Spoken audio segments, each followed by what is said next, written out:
Hauji Chathariba Palestine amsung Israel gi lan Loiba Nairaroid. Loinana Israel amsung Palestine punsi supagi oina nungsinaba chanaba loinana puna chapminabi wakhalon kaidau nungdasu oiraroi. Madugi maram yangminasi.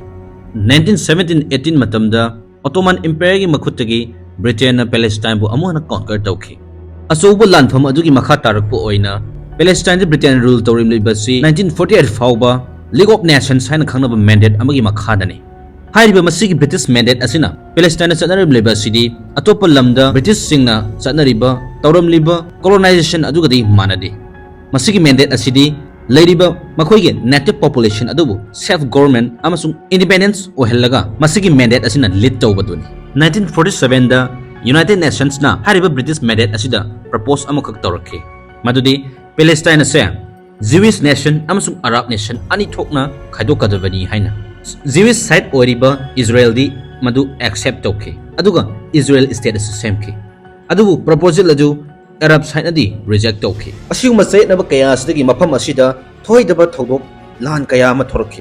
Thok liba lan war du asuki matik pathok saw thorakhi. Madudagi Israel na Palestine gi lam ayamba saruk loshinki. Maduda sunatana yamlaba Palestinians millions kaya hariba makhoi gi lamdam adubu tharok tuna satkhinaba akan maya thang kaya ma tawtharami.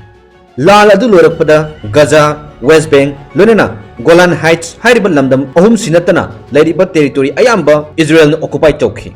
Nakal anigi marakta lairiba sayet naba muknaba tensions kaya nemthaba nairamde. Adubu 1967 da Israel na hariba Gaza, West Bank amasung Golan Heights mapam ahum asisu seize tawsanki. Mapam ahum asibuni hauzik occupy territory haina khangnaduna lairibas.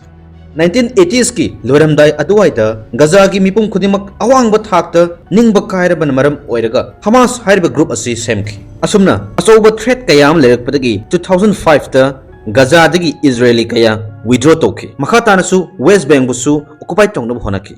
Hariba maruoiba mafam ani Gaza amasung West Bank asida Israel singna control tawba punsi chukpagi oina pamlaroidaba 6 million henba Palestinians kayam leribani. Hariba maram kaya sinani Israel amasung Palestine anigi marakta khatnaba yangchinaba khatna chenaba lan adumak chathaduna lekhigani haina phongdolibasi. Hariba mafam asida santi gi lambi da laknaba hona baibasi oirodaba manglan ashama oire. Nakal amana lanjenarakpa leifam leitabagi settlement ama phangnaba honabada lanchhengnaba amana hana lejaramliba native population singna refugees singda lam piningdaba mapu sahaningdaba nakal anigi pandam asuki matik khetnaba na maram oiraga punsisupa punsinaba yadana adumak leiragani kanana di nungaigani kana leitre haiduna aigi inkhol da sangjarakpa misak ama sangjafam piruraga aigi ima ipa isil naw pumba satlu haina talakpa matamdadi kari oigani lamdam asida sumangai sap mane